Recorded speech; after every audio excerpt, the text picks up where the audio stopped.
जोहार दोस्तों, आज 31 दिसंबर है और 2024 का अंतिम दिन। 2025 कल से शुरू होने वाला है और कल से अपने आप से लोग प्रॉमिस कीजिए, अपने आप से ये वादा कीजिए कि आप लोग जो है सरकारी नौकरी में रहेंगे, बेरोजगार कोई नहीं रहेंगे। तो किसी को दिखाने के लिए वादा नहीं करना है, किसी को हराने के लिए नहीं, खुद व खुद आगे बढ़ने के लिए, खुद को जिताने के लिए, अपने परिवार को आगे बढ़ाने के लिए, अपने गरीबी को दूर करने के लिए ये अपने आप से प्रॉमिस कीजिए कि आप जो है सरकारी नौकरी में रहेंगे। और आज हम लोग पढ़ेंगे झारखंड के विभिन्न परीक्षाओं में पूछे गए महत्वपूर्ण प्रश्न, और इसका जो है आज 18वां क्लास है। इस तरह का 17 सेशन हो चुका है और प्रीवियस क्वेश्चन बहुत ही इंपोर्टेंट होता है, क्योंकि जितना भी आप एग्जाम दीजिएगा प्रीवियस से कम 40 से 50% क्वेश्चन रहता ही रहता है। उसमें अब यदि उसका फैक्ट ऐड कर दीजिएगा, उस जो उससे क्वेश्चन पूछा हुआ उस फैक्ट को आप ऐड कर दीजिएगा ना, तो 70 से 80% क्वेश्चन जो है वहां से पूछा जाता है। इसीलिए आप लोग ईमानदारी से देखिए पूरा वीडियो को, और इस हो सके तो हम सब बच्चों को बोलते हैं कि शॉर्ट नोट्स बनाइए, एक कॉपी लीजिए, उसमें सबका इसका नोट्स बना चलिए, जो महत्वपूर्ण फैक्ट मिल रहा है उसका भी नोट्स बना चलिए, ताकि बार बार आप लोग को मेरा वीडियो देखना नहीं पड़ेगा और रिवीजन मारने में टाइम भी बहुत कम लगेगा। तो चलिए स्टार्ट करते हैं आज का सेशन। देखिए पहला क्वेश्चन है, झारखंड का सर्वाधिक सिंचित क्षेत्र वाला जिला कौन है? माने सबसे अधिक सिंचाई झारखंड में कौन जिला में होता है? समझिए, यहाँ आंसर दिया पलामू। फिर से समझिए, बहुत सारे फैक्ट मिलने वाले आप लोगों को कि झारखंड का सर्वाधिक सिंचित क्षेत्र वाला जिला कौन है, तो पलामू। अब देखिए पलामू में पूरा जो सिंचाई होता है 100% सिंचाई होता है, उसमें से 24.25% मतलब लगभग 1/4 परसेंटेज में आपका क्या होता है कि सिंचाई किया जाता है। अब समझिए पूरे झारखंड में कितना परसेंट होता है, तो पूरा झारखंड में 15%, मतलब जितना हम लोग खेती करते हैं उससे मात्र 15% भाग पर ही सिंचाई किए जाते हैं। इसीलिए क्या होता है, हम लोग खेती में बहुत पीछे हैं। इसलिए हम लोग का जो है आप लोग कृषि जो है आप लोग कहेंगे जीवन निर्वाह कृषि, हम लोग निर्यात नहीं कर पाते हैं। तो ये बेसिकली याद रखिएगा, पूरे झारखंड में कितना परसेंट सिंचाई होता है, 15% भाग पर। और सबसे अधिक कहाँ होता है, पलामू में होता है। कितना परसेंट, 24.25%। अब देखिए उसके बाद देवघर में, उसके बाद गोड्डा में। इसलिए लिख दिया कि कभी कभी सीरीज दे देगा कि कौन पहले है कौन बाद में है, तो पहला पलामू, फिर देवघर, फिर गोड्डा। अब देखिए कुछ महत्वपूर्ण फैक्ट कि सबसे अधिक सिंचाई किससे होता है, कुआं में 32%, फिर होता है तालाब में, वहां भी होता है 32%, और नलकूप में 7% और नहर से 2%। अभी याद रखिए, और जो बच रहा है वो अदर्स में, अन्य में आ जाएगा। तो देखिए कुआं में हो जाएगा 32%, तालाब में 32%, आपका नलकूप में 7% और नहर में 2%। अब देखिए सबसे अधिक कुआं है कहाँ पे, मतलब कुआं से सिंचाई कहाँ पे होता है, साहबगंज में। कुआं में कहाँ होगा, साहबगंज में। तालाब धनबाद में। सबसे अधिक तालाब में सिंचाई कहाँ होता है, तो धनबाद में।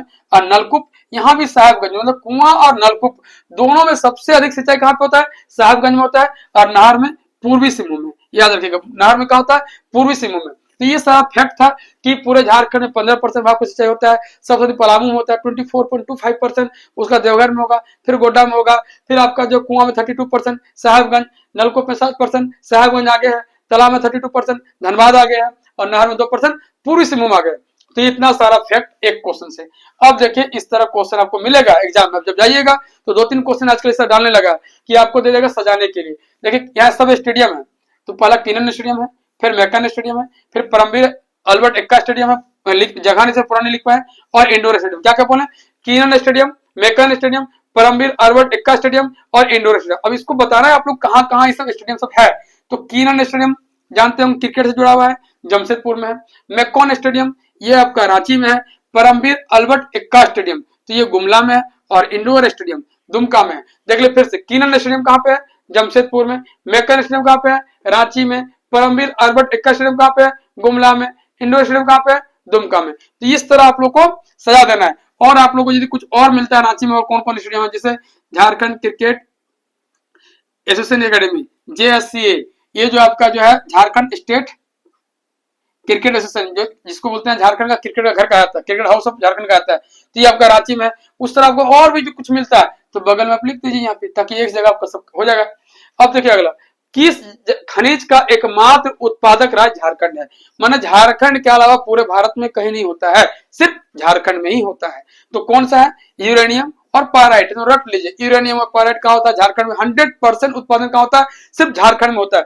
अब देखिए यूरेनियम से कुछ फैक्ट है कि यूरेनियम सबसे कहाँ पे होता है, जादूगोड़ा। जादूगोड़ा कहाँ पे है, पूर्वी सिंहभूम में। इस सिंहभूम में, पूर्वी सिंहभूम जिला कब बना, 1990 में। पूर्वी सिंहभूम जो है जिला कब बना, 1990 में। 16 जनवरी 1990 को बना था। पूर्वी सिंहभूम और पश्चिमी सिंहभूम 2 जिला बनाया गया था।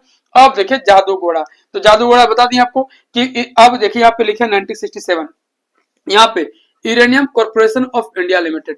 Uranium corporation of India limited का स्थापना कहाँ किया गया था? 1967 में। कहाँ पे? जादूगोड़ा कहाँ पे? पूर्वी सीमा जिला कब? 1990 में। एक फेक को पकड़िए, जितना बनता है सब वहां डालिए। तो यूरेनियम और पाराइट में 1 नंबर में कौन है? झारखंड है।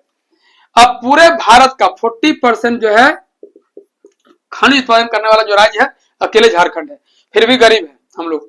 भारत का सबसे बड़ा उर्वरक कारखाना कहाँ है? भारत का, पूरे भारत का सबसे बड़ा उर्वरक फर्टिलाइज कारखाना, फर्टिलाइज जब फैक्ट्री कहाँ पे है? तो सिंदरी में। अब सिंदरी है कहाँ? धनबाद में। इसका स्थापना कब किया गया? 1951 में, 1951 में इसका स्थापना किया गया था, 1951 में। यहां से 3 चीज का उत्पादन किया जाता है। क्या क्या? तो यूरिया, नाइट्रेट और आपका अमोनियम सल्फेट, नाइट्रेट और आपका यूरिया, 3 चीज का उत्पादन किया जाता है। झारखंड क्षेत्र स्वायत्त परिषद का गठन कब किया गया? बहुत इंपॉर्टेंट सवाल है, तो बहुत पूछता है बार बार ये। झारखंड क्षेत्र स्वायत्त परिषद, इसको जेक भी कहा जाता है, Jharkhand area autonomous council. Jharkhand area autonomous council, कभी जेक भी दे देगा तो कोई दिक्कत नहीं है, या झारखंड क्षेत्र स्वायत्त परिषद भी लिखा है तो कोई दिक्कत नहीं। दोनों का जो है आपका आंसर एक ही होगा, 1995 में। कब? 1995 में। अब इसका सी लिखे, मतलब चेयरमैन कौन है, इसका अध्यक्ष कौन थे? तो शिबू सोरेन इसके अध्यक्ष थे। वाइस चेयरमैन कौन थे? उपाध्यक्ष कौन थे इसके? तो सूरज मंडल इसके उपाध्यक्ष थे। और ये 18 जिला को बनाकर, 18 जिलों को मिलाकर इसका जो है स्थापना किया गया था जेक का। तो क्या क्या हो गया कि आपका झारखंड क्षेत्र स्वायत्त परिषद का स्थापना कब किया गया? तो 1995 में। इसके चेयरमैन कौन थे? तो शिबू सोरेन। वाइस चेयरमैन कौन थे? तो सूरज मंडल। आपका 18 जिलों को मिलाकर इसका स्थापना किया गया था। अब आइए, म्युनिसिपल कॉर्पोरेशन का औपचारिक प्रधान कौन होता है? म्युनिसिपल कॉर्पोरेशन का औपचारिक प्रधान कौन होता है? नगर पालिका का औपचारिक प्रधान कौन होता है? तो मेयर। इसको मेयर कहा जाता है। और इनका कार्यकाल 5 वर्ष का होता है। इनका कार्यकाल 5 वर्ष का होता है। लेकिन औपचारिक प्रधान है, वास्तविक नहीं है। यही सवाल यहाँ वास्तविक कर देगा तो नगर आयुक्त। मतलब म्युनिसिपल कॉर्पोरेशन का औपचारिक प्रधान तो हो जाएगा मेयर, लेकिन जिसको महापौर हिंदी में बोलते हैं हम लोग, कहीं कि आपको ऑप्शन मिल जाएगा, महापौर तो गड़बड़ाना नहीं है, महापौर मार देना है। और वास्तविक प्रधान बोलेगा तो नगर आयुक्त। इसकी नियुक्ति झारखंड सरकार के द्वारा की जाती है। और इनका कार्यकाल जो है 5 साल का होता है म्युनिसिपल कॉर्पोरेशन का। अब झारखंड में कितना म्युनिसिपल कॉर्पोरेशन है? 9। कितना है जी? 9 है। चलिए, अब यहाँ फिर देखिए, इस तरफ क्वेश्चन आएगा, एक तरफ खिलाड़ी है और एक तरफ जो किस खेल से उसका जुड़ा हुआ संबंध है, वो दोनों मारना है। देखिए, सिलवासन डुंडुंग, शुभलक्ष्मी, प्रेमलता अग्रवाल, अरुणा मिश्रा। सिलवानुस डुंडुंग, शुभलक्ष्मी, प्रेमलता अग्रवाल, अरुणा मिश्रा। और एक तरफ है मुक्केबाजी, पर्वतारोहण, हॉकी और क्रिकेट। इसको मिलाना है आप लोग को। देखिए, सिलवानुस डुंडुंग जो है ये हॉकी खेलते हैं। शुभलक्ष्मी ये जो क्रिकेट खेलती है, हजारीबाग की है। प्रेमलता अग्रवाल ये जो पर्वतारोहण है और सबसे अधिक उम्र में एवरेस्ट चढ़ने वाली महिला है। और अरुणा मिश्रा मुक्केबाजी। तो क्या हो गया? सिलवानुस डुंडुंग हॉकी, शुभलक्ष्मी क्रिकेट, प्रेमलता अग्रवाल आपका हो जाएगा पर्वतारोहण और अरुणा मिश्रा मुक्केबाजी। एकदम सब वीवीआई क्वेश्चन है। अब देखिए, यूल रूल किस क्षेत्र में लागू किया गया था? यूल रूल किस क्षेत्र में लागू किया गया था? तो देखिए, संथाल परगना क्षेत्र में आपका टोटल 6 जिला है अभी। तो उसी क्षेत्र में यूल रूल लागू किया गया था। किस लिए लागू किया गया था? क्योंकि यूल रूल आया कब था? तो संथाल विद्रोह के बाद। संथाल विद्रोह हुआ कब था? तो 30 जून को स्टार्ट हुआ था 1855 को। उसके बाद से जो है 30 जून को हूल दिवस मनाया जाता है, इसलिए संथाल विद्रोह को हूल क्रांति भी कहा गया है। तो याद रखिएगा, यूल रूल संथाल विद्रोह के बाद वहां विधि व्यवस्था को बनाए रखने के लिए, शांति स्थापित करने के लिए लाया गया था। और इस रूल के तहत ग्राम प्रमुख को सैन्य शक्ति दिया गया था, जो आपका पावर दिया गया था, सैन्य वाला पावर दिया गया था, सेना वाला पावर दिया गया था। किनको? ग्राम प्रमुख को। अब देखिए, अगला है गौतम बुद्ध वन्य जीव अभ्यारण्य कहाँ पे? गौतम बुद्ध वन्य जीव अभ्यारण्य कहाँ पे? तो कोडरमा में। अब ये तो फैक्ट है कि क्वेश्चन आ गया आपका। अब यहाँ इसका स्थापना कब हुआ? 1976 में, 1976 में। अच्छा, 1976 में और कौन कौन वन्य जीव अभ्यारण्य का स्थापना किया गया है? तो हो जाएगा आपका गौतम बुद्ध अभ्यारण्य, फिर होगा पलामू वन्य जीव अभ्यारण्य, फिर होगा महुआ टांड़, फिर होगा दालमा। तो ये याद रख लीजिएगा, इतना सारा चीज 5 का टोटल स्थापना हुआ है कि आपका 1976 में। देखिए, पलामू वन्य जीव अभ्यारण्य, गौतम बुद्ध वन्य जीव अभ्यारण्य, दालमा हो जाएगा, हजारीबाग हो जाएगा और महुआ टांड़ हो जाएगा। 5 का स्थापना 1976 में हो गया। अब देखिए, कुछ और फैक्ट यहाँ पे है कि कोडरमा वन्य जीव अभ्यारण्य का स्थापना कब किया? कोडरमा वन्य जीव अभ्यारण्य है तो स्वाभाविक कोडरमा में होगा, लेकिन इसका स्थापना 1985 में, 1985 में किया गया। अब देखिए, तेलिया पक्षी अभ्यारण्य, ये भी कहाँ पे? कोडरमा में है। एकदम याद रखिएगा। तिलैया पक्षी अभयारण्य पूछ जगह कहाँ पे है, तो कोडरमा में है। तिलैया डैम कहाँ है, ये भी कोडरमा में। तिलैया डैम कौन नदी में है, तो आपका बराकर नदी में। तिलैया डैम का स्थापना कब किया गया, 1953 में किया गया। तो जितना सारा फैक्ट मिलेगा आप लोग वहां डालते चलना है। मुख्यमंत्री ग्राम सेतु योजना की शुरुआत कब की गई, मुख्यमंत्री ग्राम सेतु योजना की शुरुआत किस लिए कब की गई, 2001 में। अब समझिए यही सवाल पूछा किस लिए किया गया, तो प्रखंड स्तर से जितने सारे ग्राम है सबको जोड़ना, मैंने ब्लॉक लेवल से गांव को जोड़ना, विलेज को जोड़ना, जितने सारे ब्लॉक में गांव है सबको जोड़ना है आपका। इसके लिए जहां पे नदी है, छोटे छोटे पुल है, पुलैया का निर्माण करना, मतलब छोटे छोटे पुल पुलैया का निर्माण करना है, इसका उद्देश्य मुख्यमंत्री ग्राम सेतु योजना का उद्देश्य।